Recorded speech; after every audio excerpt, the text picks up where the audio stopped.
한 프로에서 이러한 내용을 다루고 있어서 집중해서 본 적이 있습니다. 약 초등학교 1학년 정도 되는 여자아이였는데 이 아이가 행동장애 그리고 관계를 하지 못하는 그런 아이였었어요. 그러다 보니까 이 아이의 약점은 좋은 친구들이 많은데 친구와들의 관계를 맺는 법을 모르는 거였어요. 그래서 이 친구들의 관계를 잘 하도록 치유해주는 프로그램인데 아이는 어머니와 단둘이 살고 있는데 아버지는 가정폭력 때문에 헤어진 상태였었어요. 그리고 아이의 엄마는 심한 우울증 때문에 세 종류의 약을 먹고 잠을 자요. 그러다 보니까 약에 취해서 아침에 일어나서 아이를 돌보고 밥을 줘야 하는데 이거를 못하는 거예요. 거의가 누가 먼저 일어나느냐? 그 어린 딸이 먼저 일어나서 엄마 일어나, 그만 자, 배고파. 이게 그 아이의 모습이었어요. 그런데 엄마가 분명히 케어, 즉 살피고 돌봐야 하는데 어머니가 그걸 못하는 거예요. 그래서 뭔가 아이가 잘못하면 그리고 실수하면 머리를 치워받고 소리를 지르고 욱박지르고 이게 엄마가 아이에게 하는 행동이었어요.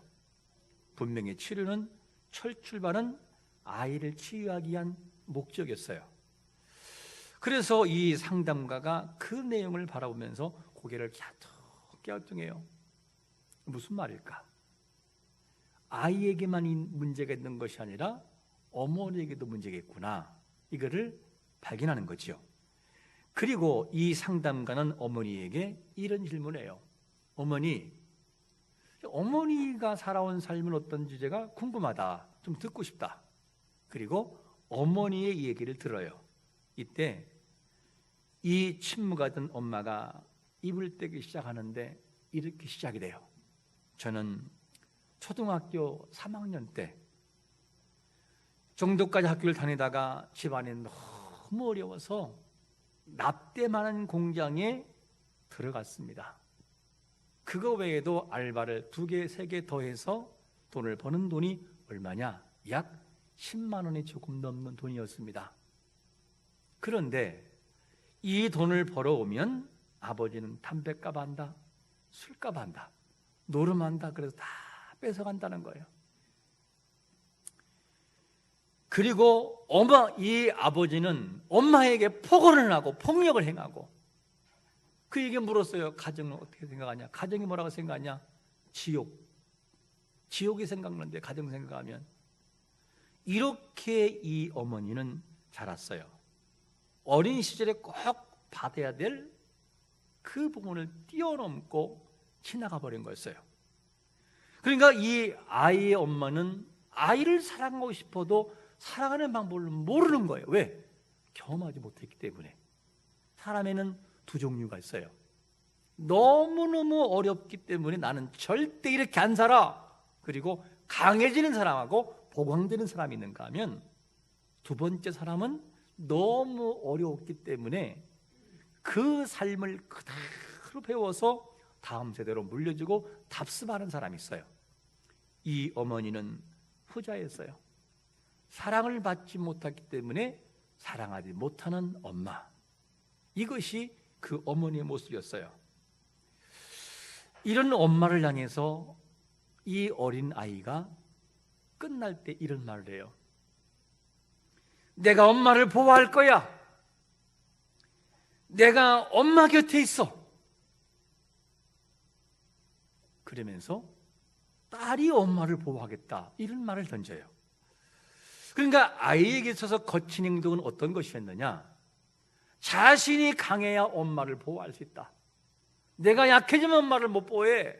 그러니까 과잉 행동 장애로 표출되는 거였어요. 아이를 멸치고 소리 지르고 때리고 자기의 강함을 보여주는 이 행동이 그에게 나타나는 그런 행동 장애였습니다. 어머니가 사랑받지 못했기 때문에 사랑을 딸을 사랑할 줄 모른다고 하는 이 모습의 어머니를 보면서 참 하나없이 눈물이 나왔어요. 참으로 가엾구나, 참 가엾다, 얼마나 아팠을까 하는 말이 끝나는 멘트에서 어머니 이런 말이에요. 나도 행복해지고 싶어요. 행복이 뭔지를 경험하고 싶어요. 그 말이었어요. 야, 행복이 뭔지를 모른다라고 하는 그 어머니의 모습을 보고 더 눈물이 나왔어요. 풀을 보고 있으면서 제 생각에 이런 생각이 들었어요. 성도 중에는 저런 사람이 없을까? 어쩌면 교인 중에도 저런 아픔을 딛고 살아간 사람이 있을 거다. 내 사명이 뭘까? 저렇게 아파하는 사람에게 행복한 가정을 소개해주고 행복한 신앙생활을 소개해주는 것이다. 그리고 행복한 가정을 만들어가고 행복한 신앙생활을 경험하는 것이다. 이런 다짐을 제 마음속에 했어요. 여러분, 하나님이 우리에게 허락하신 가정과 교회는 행복한 곳이에요. 어떠한 경험을 했든지 행복한 곳이에요. 부모님들이 성숙하지 못해서, 그 당시는 성숙하지 못해서 우리를 사랑하지 못했어도 그거는 고의가 아니었어요. 그들이 할 수 있는 최선이었고 그거를 보고 자란 그들에게는 어쩔 수가 없었어요. 그래서 우리는 그 부모들을 용서해야 되고 이해를 해야 됩니다. 그들도 분명히 지금 마음속에는 후회할 거예요. 내가 너무했구나, 내가 너무나 모르고 살아왔구나, 그렇게 후회할 거예요. 우리는 여기에 함께한 믿음의 공동체 그리고 가정을 구성한 모든 성도들은 분명히 잊지 말 것이 있어요. 갈라디아서 6장 10절에서 뭐라고 말씀하느냐?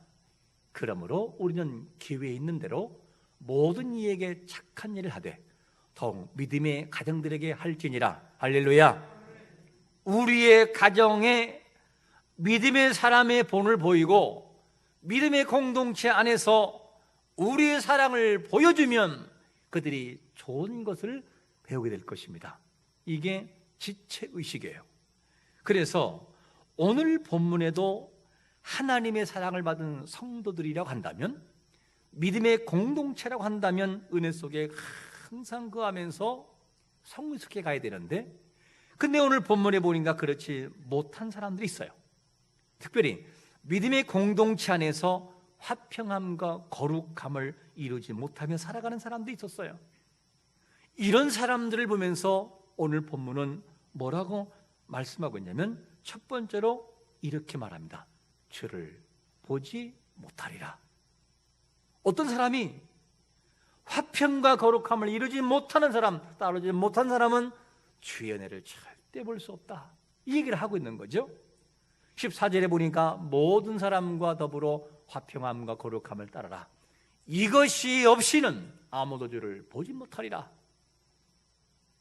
믿음의 공동체 안에서 행할 일은 모든 사람과 더불어 화평과 거룩함을 이루라는 거예요. 헌신의 삶을 살아가야 한다는 그런 얘기죠. 성도가 성도 상환의 지체의식을 가지고 서로 나눔과 돌봄의 원리가 필요하다. 모든 사람과 더불어 화평함과 거룩함을 따르며 살아가는 것이 뭐냐? 공동체, 믿음의 공동체에 속한 성도가 해야 할 모습이다, 이런 말이에요. 만약에 너희들이 이것을 이루지 못하면, 이걸 따르지 못하면 주를 보지 못하리라, 심한 말을 하고 있어요. 믿음의 성도들은 시간이 가면 갈수록 성장하고 성숙해져야 돼요. 옛날이나 지금이나 똑같은 모습을 가지고 살아가면 안 되는 거예요. 갈수록 뭔가 바뀌어지고 변하는 모습이 있어야만 됩니다. 그리고 세상의 때를 점차적으로 벗어야 돼요.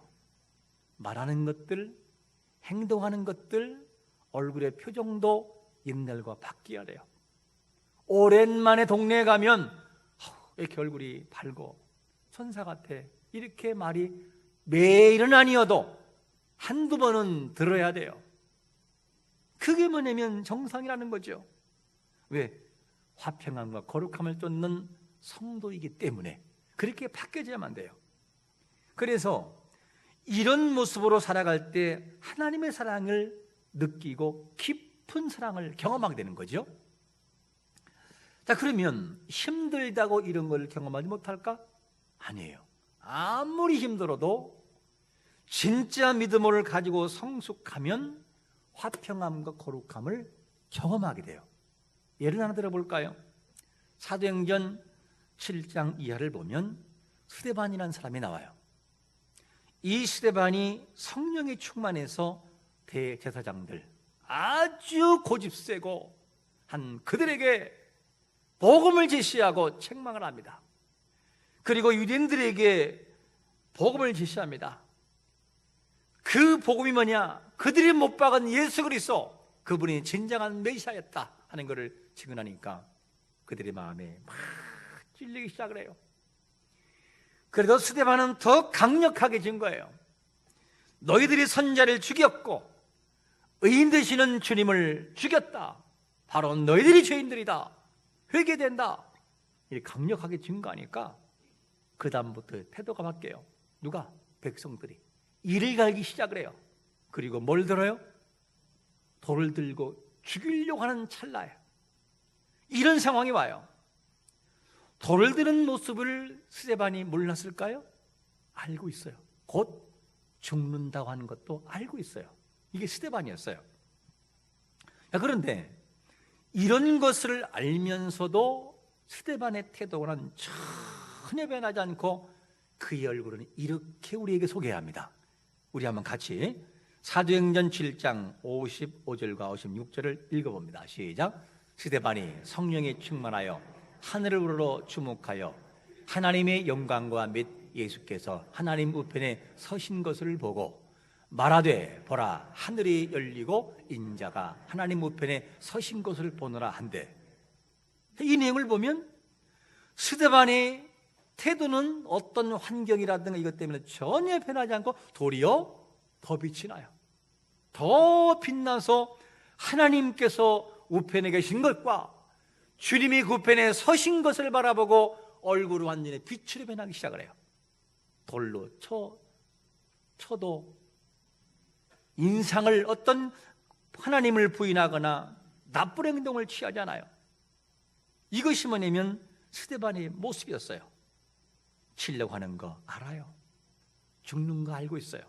그런데 이 스데반의 모습은 전혀 변함이 없어요. 이것이 뭐냐?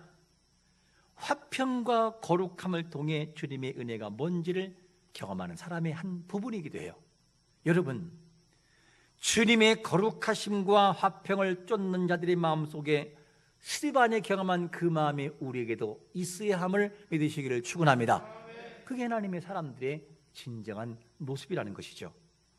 그래서 우리는 십자가를 통해 화평을 이루신 하나님의 사랑을 경험하고 있는 사람들이에요. 말로 할 수 없는 거룩하신 하나님의 은혜가 우리 마음속에 담고 있다면 우리 행동은 바뀌어져요. 그 사랑이 우리의 마음에 제대로 심겨지기만 하면 자연적으로 화평을 이루고 자연적으로 거룩함을 경험하게 돼요. 젖먹이 아이의 행복이 뭐죠? 엄마의 품에 안겨서 엄마 젖을 먹으면서 엄마 눈을 마주칠 때 너무너무 행복해서 까르르까르르 웃으면서 다시 젖을 무는 그 아이의 행복, 그게 행복이듯이 성도의 진정한 행복은 어떤 것이냐? 은혜를 경험하고 십자가를 경험하여 믿음의 공동체와 가정에서 화평을 경험하고 누리고 거룩함을 경험하고 항상 나아가는 그 모습이 뭐냐? 성도의 행복이에요. 이 속에 하나님의 은혜가 있고 은혜가 경험된다 하는 걸 우리가 알아야만 됩니다. 의무적인 것과 자원의 차이가 뭔지 알아요? 의무적인 사람은 은혜를 진정으로 경험할 수 없어요. 반면에 하나님의 사랑을 정말 느끼고 마음속에 젖은 사람은 매일은 아니어도 매번은 아니어도 뭐가 있느냐? 마음속에 차원하는 마음이 생겨요. 하나님 앞에 해야지, 이렇게 봉사해야지, 감사해야지. 그리고 그 차원하는 마음이 더 많아지겠죠. 여러분, 십자가의 사랑을 통하여 믿음의 공동체인 가정과 교회와 모든 무리 속에서 화평함과 거룩함을 쫓는 자가 되시기를 축원합니다. 그게 그리스도인의 삶이라는 거죠. 이게 참 중요합니다. 이런 삶을 살아가면 좋을 텐데, 그런데 문제는 뭐냐? 그러지 못한 사람이 있다는 것이죠. 이게 없다 보니까 문제인데, 이렇게 삶을 살아가지 못하는 사람을 향해서 그런 사람들을 항상 바라보고 경고하면서 두 번째로 이런 말을 던져요. 뭐라고 하냐면, 하나님의 은혜에 이르지 못하는 자가 없도록 하라, 이렇게 경고하고 있어요. 이 내용이 15절에 보니까 이렇게 말합니다. 너희는 하나님의 은혜에 이르지 못하는 자가 없도록 하고 또 쓴뿌리가 나서 괴롭게 하여 많은 사람이 이로 말미암아 더럽게 되지 않게 하며. 자, 그러면 모든 성도는 분명히 은혜를 경험하고 거룩한 것을 경험하며 행복하게 살아가는 것이 정상이에요. 근데 그렇게 안 되는 이 당시에 교인들이 있었어요. 이게 안 되는 거예요. 그런데 이렇게 못하니까 이들에게 너희들 중에 은혜를 경험하지 못하고 이루지 못하는 자가 없도록 조심해라 경고하는 거죠. 그러면 구체적으로 하나님의 은혜에 이르지 못하는 자들이 어떤 자들일까? 16절에서는 이렇게 말씀합니다. 뭐라고 말하냐면, 음행하는 자와 혹 한 그릇 음식을 위하여 장자의 명분을 판 에서와 같이 망령된 자가 없도록 살피라. 여기 이 한글 개역 성경에는 음행하는 자와 장자의 명분을 판 자 이렇게 따로 구분하고 있는데, 원문을 좀 더 참고해서 직역하면, 새롭게 번역하면 이런 뜻이죠. 에서와 같이 어떤 음행하는 자 곧 혹은 망령된 자가 있을까 두려워하라. 그는 그의 장자의 명분을 한 그릇 식물을 위하여 판 자이다. 그러니까 누구에 들느냐? 에서에 들는 거예요. 에서가 누구냐? 진정으로 은혜에 이르지 못하고 장자의 명분을 판, 진정 깊이 들어가지 못하고 영적인 걸 체험하지 못하는 그 사람이 누구냐? 에서다, 이 얘기를 하는 거예요. 왜 그러냐? 에서는 영적인 것에 중요함을 두지 않아요. 에서는 어디에 마음을 두냐면 육적인 것에 마음을 둬요. 왜? 이게 무슨 말이냐? 자기의 장자의 명분을 가지고 있는 것은 굉장히 중요한 거예요. 그 인생이 전부예요. 그런데 장자의 명분이라고 하는 가지고 있으면 받는 것이 있고 그렇게 인정되는데, 이건 뭐 중요하냐? 내 배고프다, 너 가져가라. 그리고 동생에게 음식 한 그릇에 그냥 넘겨버려요. 장자의 명분을. 그에게는 눈에 보이지 않는 것은 안 중요하고 눈에 보이는 것만 중요한 거예요. 지금 당장 내가 배고프니까 밥을 먹는 게 중요하지, 장자의 명분 뭐 중요하냐? 그리고 팔아버리는 거죠. 이게 에서의 신앙관이었어요. 이렇게 감정적이고 정욕적으로 행동하는 에서와 같은 신앙을 가진 자는 주님을 보지 못한다는 거예요. 이 얘기를 하고 있는 거죠. 그래서 이런 사람들에게 경고하고 있어요. 너희들이 혹시 이런 모습을 가지고 있는 건 아니냐? 이런 사람은 절대로 은혜를 경험하지 못한다, 이 얘기를 하는 겁니다. 우리에게 한번 물어봐야 돼요. 우리는 은혜에 이르는 사람인가? 아니면 은혜를 전혀 느끼지 못하고 살아가는 사람인가? 중요한 것은 이대로 가면 불행한 삶을 살 수밖에 없다는 거예요. 한번 도전해 보면 어떨까요? 어떻게? 우리가 살아가는 모든 삶 속에 우리의 성향이 아직까지도 직분자이지만, 아직까지 교회 나온 지가 오래됐지만 아직도 은혜가 뭔지를 모르고 영적인 깊은 세계를 경험하지 못하고 거룩이 뭔지를 모르고 있다면, 이렇게 한번 도전해 보세요. 하나님이 살아계시다면 저에게도 하나님 만나 주옵소서. 하나님, 저에게 좀 깨달음을 주옵소서. 남들은 그렇게 행복하다고 찬양을 하고 기도하고 그렇게 예배하는 나는 행복이 없습니다. 대체 이게 뭡니까? 나에게 좀 만나주세요. 이렇게 솔직하게 내려놓으세요. 그냥. 그리고 하나님, 저도 남들처럼 찬양하고 남들처럼 행복하고 싶습니다. 나를 좀 만나달라고. 이렇게 기도하면 어떨까요? 하나님의 은혜에 이르지 못하는 사람에서는 바로 이런 육적인 사람이었어요. 그러니까 은혜에 이르지 못한다는 거예요. 이런 사람도 은혜에 이르지 못하지만 또 이런 사람도 은혜에 이르지 못한다. 그게 뭐냐?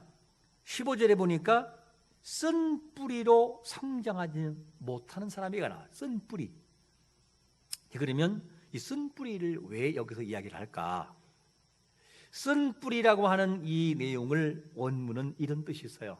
독한 뿌리, 그리고 악독한 뿌리라는 의미예요. 이 독한 열매를 맺어서 주변에 있는 사람을 막대하게 해를 끼치고 힘들게 하는 것을 이 쓴 뿌리로 본 거예요. 바로 이런 사람들 때문에 뭐가 되느냐? 많이 힘들어지고 이런 사람 역시 은혜에 이르지 못한다는 거예요. 그러면 세상에 악하게 살기 위해 태어난 사람은 없어요. 다 행복하고 싶어하고 행복을 누리기를 원하죠. 비록 그런 생각이 있어도 사실은 그들의 마음을 비춰보면 행복하고 싶어요. 어쩔 수 없이 환경 때문에 휘어진 삐뚤어진 마음 때문에 그렇지, 진짜 그들의 마음도 행복하고 싶다니까요. 그런데 그게 안 되는 것뿐이에요. 그로 인해서 사람들의 삶은 뭐가 되느냐? 바뀌어져요. 사람 중에는 지독하리만큼 힘들게 살아온 사람이 있고, 어떤 사람은 지독하리만큼 행복을 느껴본 사람이 있어요. 그에 따라서 인생을 정의하고 신앙을 정의하는 것이 판도가 완전히 바뀌어요. 이게 사람의 모습이에요. 우리가 새벽마다 욥기서를 나갑니다. 욥기서를 나가는데 그 친구들도 성향이 달라요. 욥의 친구들을 보면 그래도 상처를 주지 않기 위해서 간접적으로 말을 돌려 하는 엘리바스 같은 사람이 있어요. 이 사람은 뭔가 얘기하지만 직접적이 아니라 자연의 계시를 설명하면서 욥이 그를 느끼도록 만드는 충고 형식이죠. 그런가 하면 빌닷 같은 사람은 직선적이야. 그냥 너 죄인이다, 너 잘못했다, 네 아들 죽고 네 딸 죽은 거 네 죄 때문이야. 와, 직선적이잖아요. 그 말 때문에 욥의 마음에 다치기 시작을 해요. 상처 입기 시작을 해요. 그 다음부터 말이 욥이 많아지기 시작하고 자기를 변론하기 시작을 합니다. 나 죄인 아니거든, 나 잘못이 없거든, 나 그런 사람이 아니야. 그러면서 계속 얘기해요. 내일은 이제 12장 말 13장 나가지만 그때까지 계속 욥의 말이 끊임이 없어요. 지속이 돼요. 왜? 너무 아프니까. 사람마다 이렇게 다 달라요. 우리가 살아온 삶은, 이미 지나온 삶은 바꿀 수는 없어요. 그런데 우리의 생각은 바꿀 수 있고 우리의 행동은 바꿀 수 있어요. 아무리 오래된 습관이랄지라도 하나님 안에서는 바꿀 수 있음을 믿으시기를 축원합니다. 바뀌어요. 안 된다고 하지 마세요. 그래서 마가복음 9장 23절 우리 한번 같이 큰 소리 읽어보겠습니다. 시작. 예수께서 이르시되 할 수 있거든이 무슨 말이냐? 믿는 자에게는 능히 하지 못한 일이 없느니라 하시니. 귀신 들린 그 아들의 아버지가 와서 뭐라고 합니까? 주님, 혹시 할 수 있으면 좀 해주세요. 왜? 자기가 볼 때 자기 자녀의 그 병은 이 쉽게 고칠 수 있는 병이 아니에요. 여자들도 역시나 그거를 포기하고 못 고쳤어요. 그러니까 주님, 혹시 할 수 있으면, 할 수 있단 말이 무슨 말이냐 믿으면서, 그러면서 그 앞에서 치유를 보여줘요. 봐라, 믿는 자에게는 이런 능력이 있다, 믿어라, 이거를 보여줘요. 우리에게는 어떤 쓴뿌리가 있습니까? 그 쓴뿌리로 자신은 물론이요, 다른 사람들까지도 힘들게 할 수 있어요. 언제까지 그렇게 아파하고 상처 주며 후회하고 울며 살아갈 수는 없다는 거죠. 죽을 때까지 그렇게 살아가는 너무나 불행인 거예요. 이거를 수정하는 삶이 우리에게는 반드시 필요해요. 그리고 불행을 던져버려야 돼요. 이 문제를 해결하기 위해 해결받기를 정말로 원하십니까?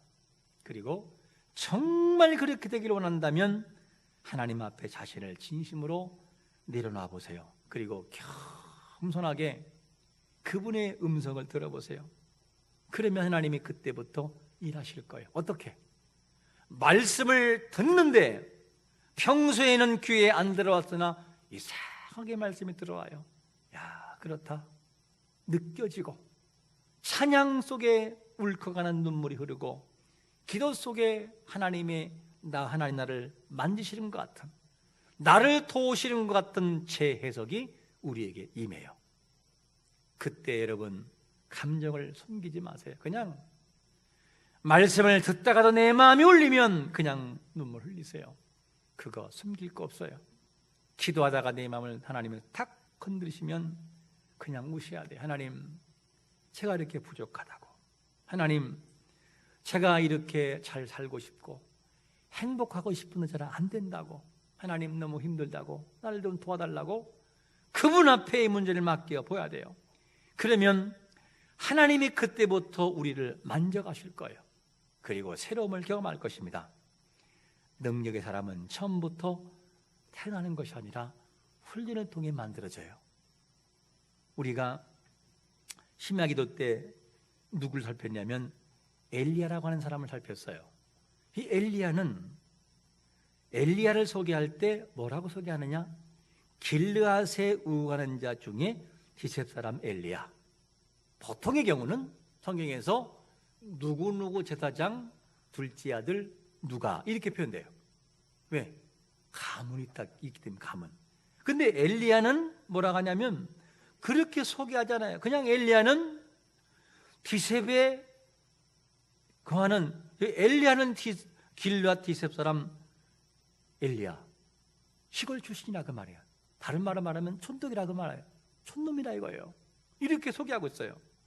그러면 엘리야는 좋은 성품을 지닌 사람이었을까? 아니에요. 그것도 직선적인 사람이에요.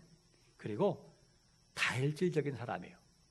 자기를 향해서 오면 하늘에서 명에서 불을 내려서 태워 죽이는 사람이에요. 그게 엘리야예요. 그런데 이 사람이 하나님께 딱 붙들리는 순간 너무 강력하게 사용되고 아주 귀한 존재로 사용돼요. 그런데 이 비결이 뭐냐? 비결이 있어요. 이 비결을 이스라엘의 악한 왕이었던 아합과의 대화 속에서 엘리야 신앙을 엿볼 수 있어요. 엘리야 신앙이 어떤 것이냐? 우리 한번 다음 열왕기상 17장 1절을 한번 읽어봅니다. 시작. 길르앗에 우거하는 자 중에 디셉 사람 엘리야가 아합에게 말하되 내가 섬기는 이스라엘의 하나님 여호와께서 살아계심을 두고 맹세하노니 내 말이 없으면 수년 동안 비도 이슬도 있지 아니하리라 하니. 이 내용을 보면 엘리야의 중심 신앙이 딱 두 가지예요. 첫 번째 가지가 뭐냐면 내가 섬기는 이스라엘의 하나님 여호와께서, 이렇게 표현돼요. 이 말을 다른 말로 말하면 고람되어 하나님 앞에 선 엘리야라고 말해요. 하나님 앞에 그런 분명히 서 있어요. 고난 중에도 하나님 앞에, 힘든 상황에서 하나님 앞에. 이게 누구냐? 엘리야의 중심 신앙이었어요. 그런가 하면 내 말이 없으면 수년 동안 비도 이슬도 내리지 않을 것이다. 엘리야 스스로의 말이 아니라 하나님의 엘리야에게 주셨던 그 말씀의 능력을 그대로 믿어요. 그냥. 그러니까 엘리야야, 그 시냇가로 가라. 예, 가요. 까마귀가 먹을 거야. 예, 아침 저녁으로 까마귀가 먹여요. 엘리야야, 옮겨라. 저 사라복 가보 있지? 어려운데. 예, 이렇게 말하지. 하나님, 어려운 사람한테 가서 뭘 달라고 그래요? 가. 예, 순종해. 그냥 말씀대로. 우리의 부족이 있어도 여호와 하나님의 중심의 신앙과 말씀을 그대로 믿으면서 우리의 모난 자아를 하나하나 꺾어 나가면 반드시 바뀔 때가 있음을 믿으시기를 축원합니다. 바뀌어져요. 안 바뀔 수가 없어요. 이것이 누구냐? 엘리야의 변화였어요. 나는 워낙 상처가 많아서 안 돼요. 나는 워낙 태어날 때 이렇게 못나게 태어났어요. 아니, 엘리야를 보면서, 바알을 보면서 그런 말을 합니까? 변한다니까요. 우리의 생각으로는 안 변하지만 하나님이 하시면 돼요. 지쳐있는 이스라엘, 고난 중에서 자기를 포기하고 있는 이스라엘 땅에 하나님이 주신 말씀이 뭐죠? 이 말이에요. 마지막으로 한 번 더 이사야 41장 9절과 10절을 한번 용기 있는 말씀으로 한번 읽어봅니다. 시작. 내가 땅 끝에서부터 너를 붙들며 땅 모퉁이에서부터 너를 부르고 내게 이르기를 너는 나의 종이라. 내가 너를 택하고 두려워하지 말라. 내가 너와 함께함이라. 놀라지 말라. 나는 내 하나님이 됨이라. 내가 너를 굳세게 하리라. 참으로 너를 도와주리라. 참으로 나의 의로운 오른손으로 너를 붙들리라. 하나님이 하신다는 거예요.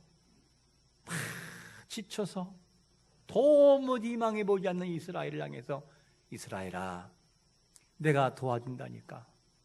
내가 너를 붙들고 있다니까. 내가 너와 함께 한다니까. 그러면서 용기를 주고 있어요. 도우시고 치유하시는 하나님께서 나의 문제를 진심으로 해결하셔요. 진심으로 내려놓기만 하면, 내 고집 부리지 말고 내려놓으면 말해요. 너에게 가장 약한 것이 무엇이냐? 네가 정말 원하는 것이 뭐냐? 너의 문제를 내 앞에 진심으로 내어놓으면 어떻게 하느냐? 하는 이 질문 앞에 우리는 대답을 해야 돼요. 하나님, 나를 불쌍히 여겨 주옵소서. 하나님, 나를 긍휼히 여겨 주옵소서. 손들고 나를 내려놓고 나의 아집과 모든 것을 내려놓는 순간 하나님이 일하기 시작할 것입니다. 내가 내려놓지 않는 그 한은 하나님이 나를 그냥 두실 거예요. 왜? 느끼지 않는 한 고쳐도 의미가 없기 때문에요. 이거를 우리는 경험해야 돼요. 우리에게 있어서 하나님의 은혜에 이르지 못하게 하는 요소가 있습니까? 깊이 들어가지 못하는 육체적인 나약한 모습입니까? 아니면 살아오는 삶에서 이미 굳어진 쓴 뿌리의 모습이 있으십니까? 이런 모습이 있다면 예수 그리스도의 이름으로 모든 쓴 뿌리는 떠나갈 지어다. 할렐루야. 우리의 약함과 상처가 있다면 그리스도의 능력을 통하여 성령이 여러분들의 마음을 만지시기를 축원합니다. 그러면 재석이 돼요. 재석이 돼요. 그리고 그 다음부터 그것 때문에 쓴 뿌리가 나를 괴롭히지 못해요. 오늘 이 말씀을 기억하면서 우리의 마음에 다양하게 다가오는 그 아픔들과 약함들이 주의 능력으로 해결돼서 정말 더 나은 모습으로, 더 축복된 모습으로, 더 성숙한 모습으로 쓰이는 거룩한 성도가 되시기를 예수 그리스도의 이름으로 축원합니다. 아멘.